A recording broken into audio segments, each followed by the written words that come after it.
So hello my sweeties and cuties, welcome to my channel. तो आज हम explain करने वाले हैं the secret behind the rebirth Manava को और इसके एपिसोड 3 को, जो कि काफ़ी ज़्यादा अमेजिंग होने वाला है। तो चलिए बिना किसी देरी के आज के एपिसोड की एक्सप्लेनेशन को करते हैं स्टार्ट।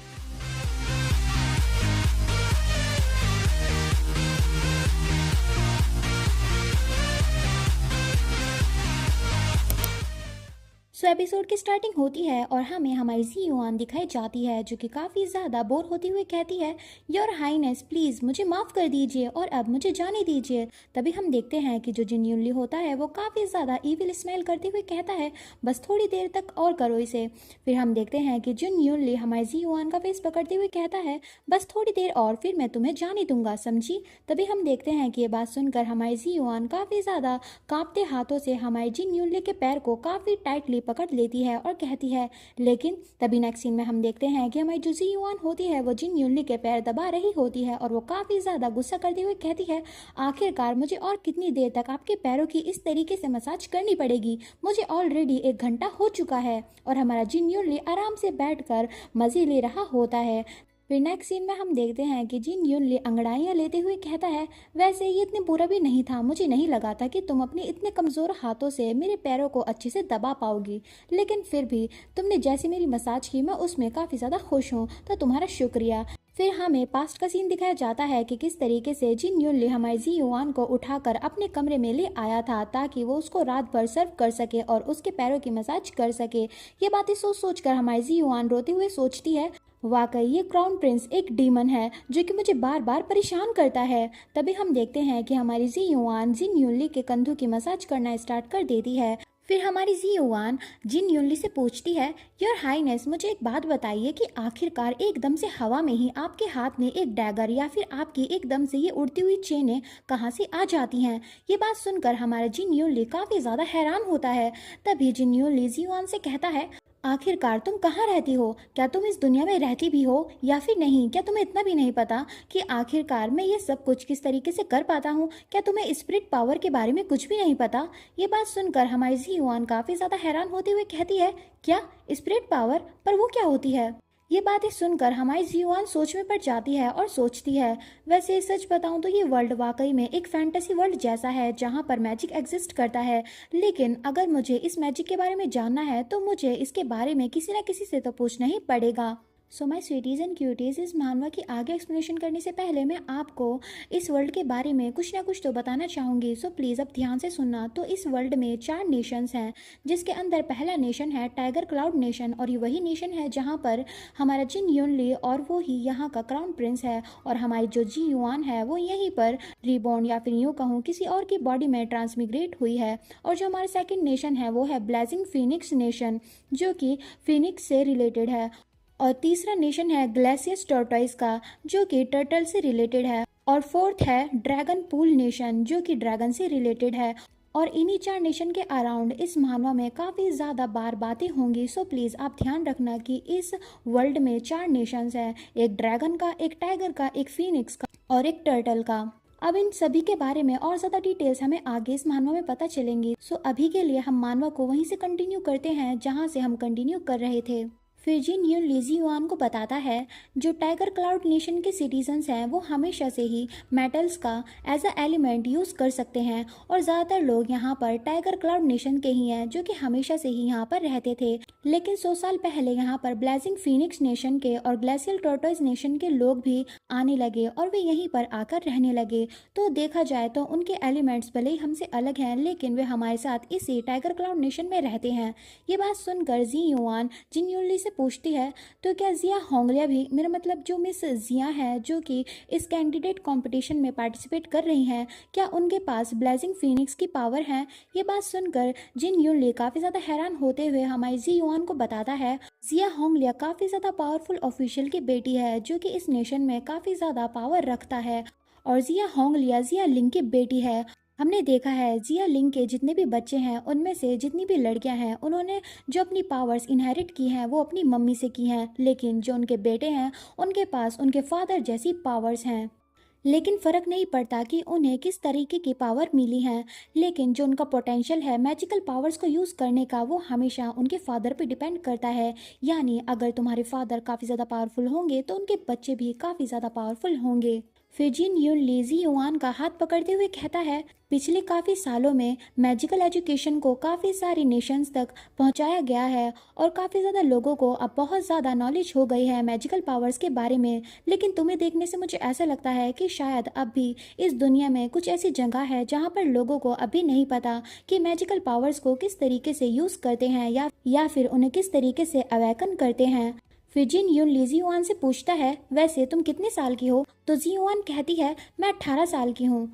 फिर जियुआन सोचती है, मेरे ख्याल से मेरी एज उतनी ही होगी जितनी एज में मैं दूसरे वर्ल्ड में मरी थी, यानी मैं जिस एज में अपने ओरिजिनल वर्ल्ड में मरी थी वही एज मेरी इस वर्ल्ड में भी होगी। जियुआन के एज को जानने के बाद जिन यूली हमारे जियुआन के सिर पर हाथ रखते हुए कहता है, तुम तो एक अडल्ट हो। वैसे मैंने देखा है कि जो लोग होते हैं वो अपनी 16 साल की उम्र में ही अपनी पावर्स को अवेकन कर लेते हैं, लेकिन अगर देखा जाए तो तुम पहले से ही 18 साल की हो चुकी हो। वैसे मुझे उम्मीद तो नहीं है कि तुम्हारे अंदर मैजिकल पावर्स होंगी, लेकिन मैं फिर भी एक बार ट्राई करना चाहूँगा। तो चलो, जिस तरीके से तुमने मेरी मसाज की है उसके बदले मैं तुम्हें एक छोटा सा तोहफा दे देता हूँ और तुम्हें मैजिकल पावर्स के बारे में बताता हूँ और देखता हूँ कि तुम्हारे अंदर मैजिकल पावर्स है भी या फिर नहीं। फिर तभी हम देखते हैं कि जिन यूनली हमारे जियुआन का हाथ पकड़ता है और हम देखते हैं कि हमारे जियुआन के हाथ पर एक लोटस टाइप सिंबल अपीयर होता है। तभी नेक्स्ट सीन में हम देखते हैं कि हमारे जियुआन की आंखों में भी वही सेम लोटस सिंबल अपीयर होता है। तभी नेक्स्ट सीन में हम देखते हैं कि जिन यूनली हमारे जियुआन की स्पिरिचुअल सी में एंटर होता है, वो भी अपनी स्पिरिट फॉर्म में, और हम देखते हैं कि जिन यूनली की स्पिरिट फॉर्म और कुछ नहीं बल्कि एक व्हाइट टाइगर की होती है। और फिर हमारे जिन यूनली अपने हाथ पर बाइट करते हुए कहता है, आखिरकार इस लड़की का कोर कहाँ पर है। फिर नेक्स्ट सीन में हम देखते हैं कि जिन यूनली को जियुआन का मैजिकल कोर मिल जाता है और वो उसके कोर को देखते हुए कहता है, तो ये है इसका मैजिकल कोर। वैसे ये मेरा पहली बार है कि मैं किसी की मदद कर रहा हूँ उसकी मैजिकल पावर को अवेकन करने में। फिर नेक्स्ट सीन में हम देखते हैं कि जिन यूनली जियुआन के मैजिकल कोर को टच करने लगता है और कहता है, बस मुझे एक बार इसके अंदर इतनी मैजिकल पावर इंजेक्ट करनी है कि ये खुद ही बाद में मैजिक को प्रोड्यूस करना स्टार्ट कर दे। लेकिन तभी एकदम से वहाँ पर काफ़ी सारी सील्स अपीयर होती हैं, जो देखकर जिन यूनली काफ़ी ज़्यादा हैरान होता है और कहता है, आखिरकार अब ये क्या है। लेकिन तभी हम देखते हैं कि जियुआन के मैजिकल कोर के इर्द गिर्द एक बड़ा सा फीनिक्स अपीयर होता है, जो कि एकदम रेड कलर का होता है, जो देखकर जिन यूनली काफ़ी ज़्यादा हैरान होता है और कहता है, क्या एक सील। तभी नेक्स्ट सीन में हम देखते हैं कि जिन यूनली अपनी स्पिरिचुअल पावर्स को यूज़ करता है ताकि वो किसी तरीके से जियुआन के मैजिकल कोर पर जो सील लगी हुई है उसको ब्रेक कर सके, और हम देखते हैं कि वो एक काफ़ी बड़ा अटैक उस फिनिक्स पर करता है। तभी नेक्स्ट सीन में हम देखते हैं कि हमारी जो जियुआन होती है वो एकदम से हड़बड़ाहट में उठती है। फिर जियुआन अपनी आंखों को मसलते हुए कहती है, आखिरकार मैं कैसे बैठे बैठे ही सो सकती हूँ। आखिरकार अभी यहाँ पर क्या हुआ था कि एकदम से मेरी आंख लग गई। तभी वो देखती है कि सामने जिन यूनली काफ़ी आराम से बैठा हुआ होता है और अपनी गरम गरम चाय आराम से पी रहा होता है, जिसको देखकर हमारी जियुआन गुस्सा करते हुए कहती है, आखिरकार तुम वहाँ पर क्या कर रहे हो। तो जिन यूनली अपनी चाय पीते हुए कहता है, अपने हाथों की तरफ देखो, और हाँ, मैं काफ़ी ज़्यादा अब थक चुका हूँ तुम्हारी स्पिरिचुअल सी में जाकर। ये बात सुनकर हमारी जियुआन अपने हाथों को देखती है और कहती है, क्या अपने हाथों को चेक करूँ। तभी हम देखते हैं कि हमारी जियुआन के हाथों में एक छोटी सी फायर अपीयर होती है, जो देखकर हमारी जियुआन काफ़ी ज़्यादा हैरान होती है और कहती है, क्या फायर, क्या ये मैंने बनाई है। तो हमारा जिन यूनली अपनी चाय के कप को नीचे रखते हुए कहता है, हाँ, तुम्हारे पास फायर एलिमेंट है। अनफॉर्चुनेटली तुम्हारी मैजिकल पावर्स तो एवरेज से भी काफ़ी ज़्यादा कम है। मैंने इतनी की भी उम्मीद नहीं की थी।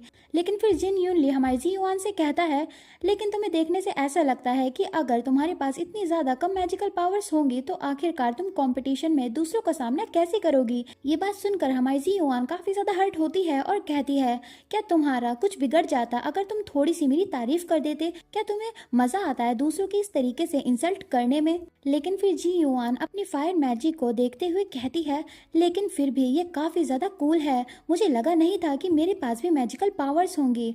और जिन यूनली हमारे जी युआन को इस तरीके से खुश देखकर काफ़ी ज़्यादा खुश होता है और उसे काफ़ी ज़्यादा मज़ा आता है हमारे जी युआन को इस तरीके से मज़े करती हुई देखकर। लेकिन तभी जिन यूनली एकदम से काफ़ी ज़्यादा सीरियस होते हुए सोचता है, इस लड़की की मैजिकल पावर्स आखिरकार किसने सील की होंगी? आखिरकार ये लड़की है कौन जो लोगों को इसकी मैजिकल पावर्स को सील करना पड़ा? फिर हमारा सीन ब्लेजनिंग फीनिक्स नेशन पर शिफ्ट होता है। यानी जैसा कि मैंने आपको बताया था कि इस वर्ल्ड में 4 नेशंस हैं, तो ये ही दूसरा नेशन है जिसका नाम है ब्लेजिंग फीनिक्स नेशन। और इसी नेशन से हमारी जी युआन भी बिलोंग करती है।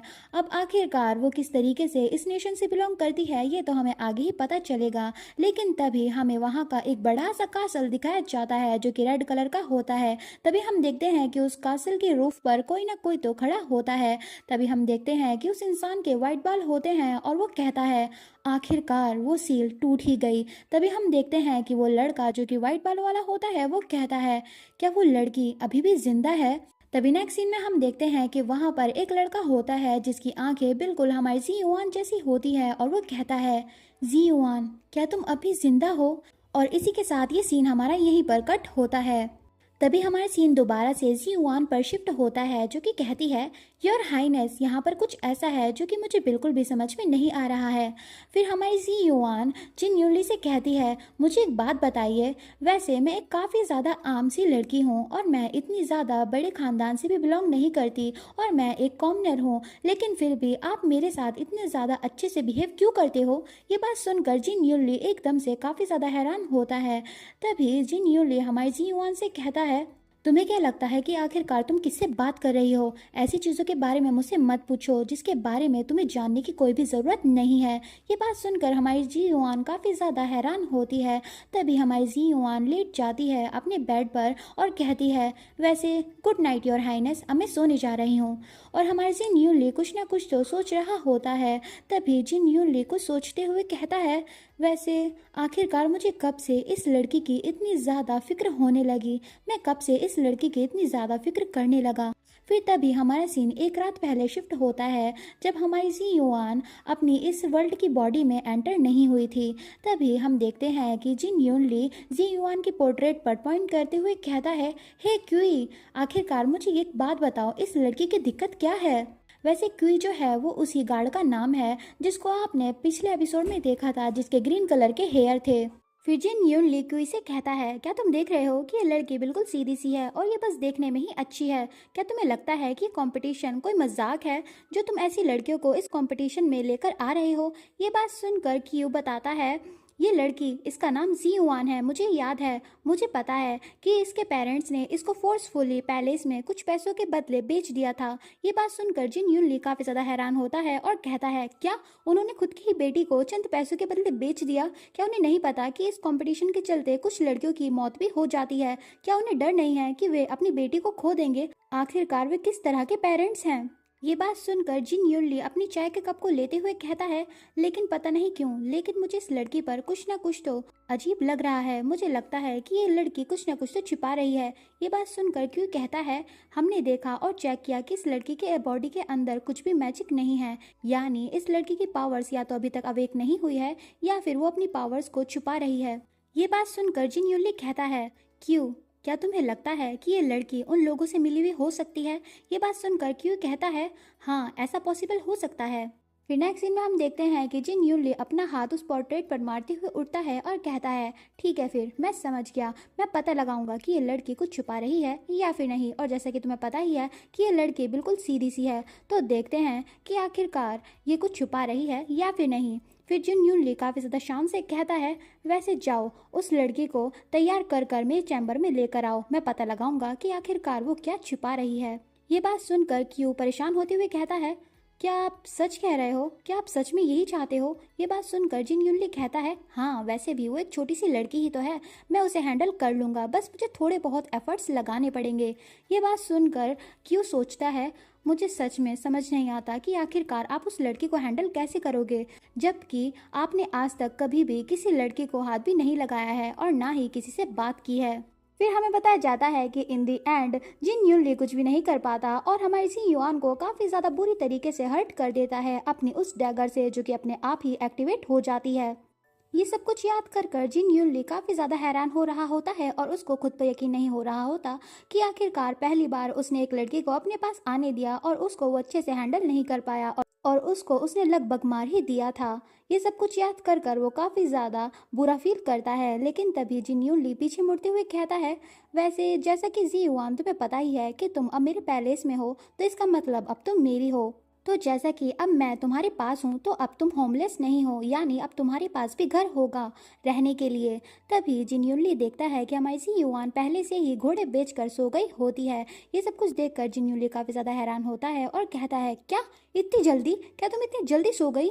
फिर जिन यूनली जी युआन के पास जाता है और कहता है, तुम तो एक पिग की तरह सो रही हो, कम से कम मेरी बात तो तुमने सुनी होती सोने से पहले। मैं सोच रहा हूँ कि आखिरकार पैलेस में चीज़ें कैसी चल रही होंगी। फिर हमारा सीन पैलेस पर शिफ्ट होता है, जहाँ पर क्राउन प्रिंस के रूम में एक लड़का जो कि क्राउन प्रिंस की तरह दिख रहा होता है वो वहीं पर सो रहा होता है। तभी हम देखते हैं कि उस लड़के के भी वाइट कलर के बाल होते हैं, लेकिन फिर हमें बताया जाता है कि ये और कोई नहीं बल्कि क्राउन प्रिंस का गार्ड होता है जिसका नाम क्वी है। तभी हम देखते हैं कि वहाँ पर एक असैसिन आती है और कहती है, मार दो, मार दो, क्राउन प्रिंस को जान से मार दो। तभी हम देखते हैं कि वो असैसिन अपने हाथ में जो नाइफ उसने ली होती है उससे क्राउन प्रिंस पर अटैक कर देती है। लेकिन इससे पहले कि वो असैसिन अपने वेपन से क्राउन प्रिंस को हर्ट कर पाती, इससे पहले ही क्राउन प्रिंस साइड में हो जाता है। तभी वो असैसिन काफ़ी ज़्यादा हैरान होती है कि आखिरकार ये अभी तक उठा हुआ है। तभी हम देखते हैं कि जो क्राउन प्रिंस का गार्ड होता है वो अपना मैजिक यूज़ करता है जो कि रूट्स मैजिक होता है, और वो अपनी रूट से उस असैसिन को पकड़ लेता है और कहता है, जैसा कि मैंने सोचा था। तभी क्वी उस असैसिन से कहता है, तो जैसा कि मुझे लगा ही था, जिस असैसिन को ड्रग दी गई है किंग के जरिए जो कि ड्रैगन पूल नेशन से बिलोंग करते हैं, वो आप हो मिस जिया होंगलिया। और यहाँ पर हमें पता चलता है कि ये असैसिन और कोई नहीं बल्कि जिया होंगलिया है। तभी जिया होंगलिया अपने वेपन से उन सभी रूट्स को काट देती है और तभी वो विंडो से वहाँ से जंप मार कर चली जाती है, या यूँ कहूँ वहाँ से भाग जाती है। तभी हम देखते हैं कि क्वी एक ट्रांसमीटर का यूज़ करता है क्राउन प्रिंस को इन सभी चीज़ों के बारे में बताने के लिए, और वो कहता है, वो लड़की यहाँ से भाग गई, खैर जो भी हो, लेकिन अगर अब मैं उसके पीछे गया और मैंने उसे पकड़ भी लिया तब भी वे लोग मुझ पर यकीन नहीं करेंगे, वे ये कहेंगे कि मैं ही झूठा हूँ। फिर क्वी जिन यूनली को बताता है, योर हाइनेस, जिस मिस्ट्रेस के बारे में आप सोच रहे थे कि वो इन सभी असैसिनेशंस के पीछे है, वो ही है जिसके बारे में आप सोच रहे हो, जिया होंगलिया। ये बात सुनकर जिन यूनली काफ़ी ज़्यादा हैरान होता है, या यूँ कहूँ वो हैरान नहीं लग रहा होता क्योंकि उसे कहीं ना कहीं पता होता है कि इन सभी चीज़ों के पीछे जिया होंगलिया है। और वो कहता है, ठीक है मैं समझ गया, तो जैसे कि हमने प्लान किया था हम उसी तरीके से चीज़ों को चलने देंगे। फिर जिन यूनली अपने ट्रांसमीटर को काफ़ी ज़्यादा कस के पकड़ते हुए कहता है, तुम सभी लोगों ने इतनी ईविल ट्रिक यूज़ करी सिर्फ अपने गोल्स को अचीव करने के लिए, आखिरकार तुम अपनी चीज़ों को पाने के लिए और कितना ज़्यादा गिरोगे मुझे समझ नहीं आता। मैं तुम्हें नहीं छोड़ूंगा, ड्रैगन पूल किंग। और यहाँ हमें पता चलता है कि यहाँ पर हमारा जिन यूनली और किसी के बारे में नहीं बल्कि ड्रैगन पूल नेशन के किंग के बारे में बात कर रहा है। और यहीं पर हमारा ये एपिसोड एंड होता है। अब आपसे मुलाकात होगी नेक्स्ट एपिसोड में, तब तक के लिए खाते पीते रहो और बाय बाय।